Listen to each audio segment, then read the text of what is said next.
O que a gente entendia? Nada, e mudava de paróquia, e os padres não falavam nada do reino de Deus, nem ao menos uma igreja verdadeira tem para poder ir, mas a igreja verdadeira está na nossa casa.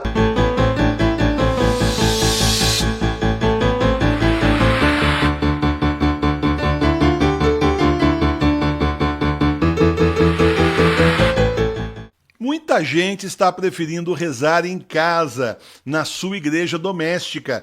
Por isso eu preparei para você um manual da igreja doméstica para você continuar sendo igreja na sua casa. O livro traz como celebrar os sacramentos na igreja doméstica, traz várias bênçãos importantes, orações especiais e também os roteiros dos encontros com Jesus para você fazer todo domingo, isso aí tudo dentro daquilo que a Santa Igreja Católica Apostólica Romana ensina. O manual da Igreja Doméstica está na loja da TV Nossa Senhora de Fátima, o link está aqui embaixo na descrição do vídeo. O pior cego é aquele que não quer ver. O cego de Jericó, à beira do caminho, queria ver. E quando então ele ouviu falar que Jesus estava passando, ele não simplesmente ficou parado, sentado à beira do caminho, ele começou a gritar para ser ouvido: Jesus, filho de Davi, tem piedade de mim. E é justamente isso que nós precisamos fazer, porque nós, infelizmente, também somos cegos para o reino de Deus.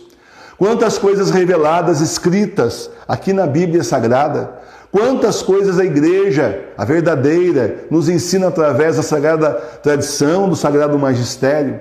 E nem por isso nós conseguimos, lendo e ouvindo, entender. Quantas coisas os santos já nos ensinaram e às vezes você pega um livro do santo, lê sozinho, não consegue entender, porque as escamas fecham os seus olhos. Você está cego para Deus. E quem é que te cega? O pecado. O diabo te cega, fecha seus olhos para que você não entenda, não veja a salvação do Senhor. Feche seus ouvidos também para que você não perceba, ouvindo, não entenda. E simplesmente aquilo passe. E depois, talvez, dali a 1 ano, 2, 3, 10, você vai ouvir de novo e vai dizer: puxa vida, eu já tinha ouvido essa palavra antes, mas nunca tinha entendido o significado. Se isso não bastasse, temos ainda os falsos pastores pregando errado.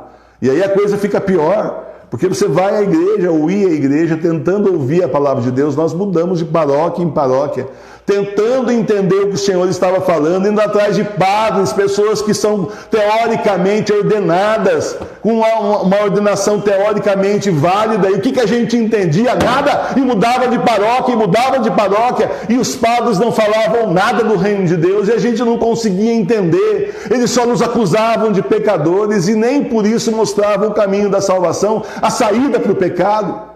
Parece que tem uma norma para essa gente, no seminário deve aprender isso. Olha, deixa o povo ali, a assembleia bem culpada, que eles abrem mais a carteira e te pagam mais na hora do ofertório.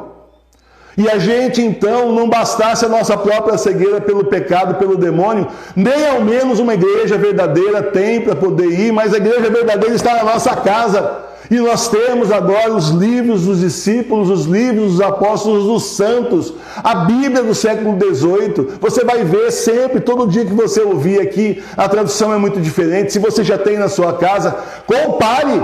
Você vai ver que não tem nada a ver com as outras Bíblias que você tem aí. E essa aqui é a tradução lá de São Jerônimo do século IV, do latim direto para o português.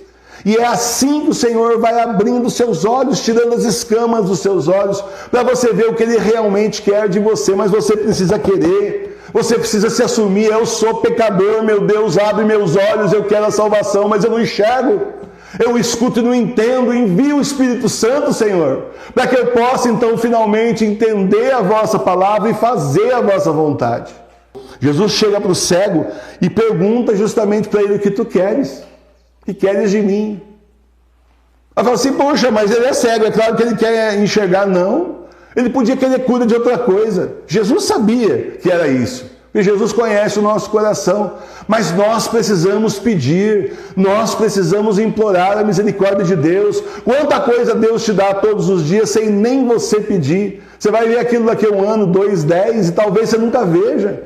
As coisas que Deus já te livrou, as graças que Deus já te deu. Ainda tem católico que fala: foi sorte nada, foi graça de Deus. Não existe sorte, existe graça de Deus, misericórdia por nós, e não merecemos nada do que Ele nos dá. Nós não merecemos o amor de Deus, então façamos por merecer dessa quaresma em diante. É agora, converta seu coração agora, faça por merecer desde já. E Jesus diz, a tua fé te salvou. Quantas vezes o Senhor diz isso no Evangelho? A tua fé te salvou. Porque se você não acreditar, não adianta nada o Senhor derramar um céu inteiro de graça em cima de você. Você está lá pecando, e o pecado é como se fosse uma laje em cima de você, sabe? Aquela laje que você fica embaixo, pode chover à vontade, que não te molha. E então é a mesma coisa com o pecado, você está debaixo da laje do pecado, não é mais um guarda-chuva, é uma laje inteira, enorme. Você fica ali, chove a graça de Deus em cima de você. Você recebe? Não, porque você está no pecado.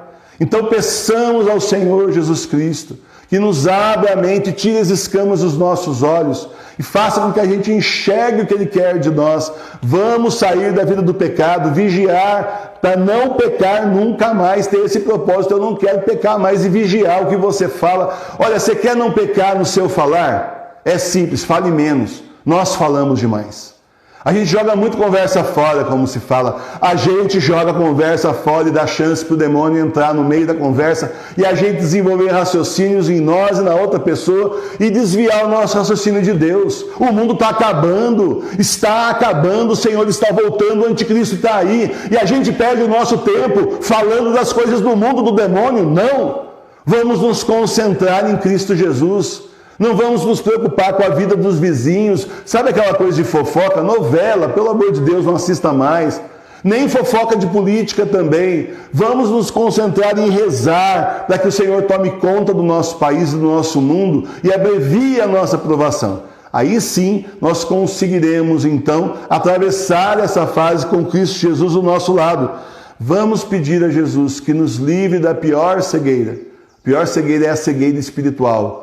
Aquela que faz com que você não veja o Senhor do seu lado, não veja a obra de Deus na sua vida, nem muito menos a vontade dele. A vontade do Senhor é te salvar, mas você precisa seguir o caminho estreito que dá em Jesus, que é o único, que é o caminho, verdade e vida. Louvado seja nosso Senhor Jesus Cristo.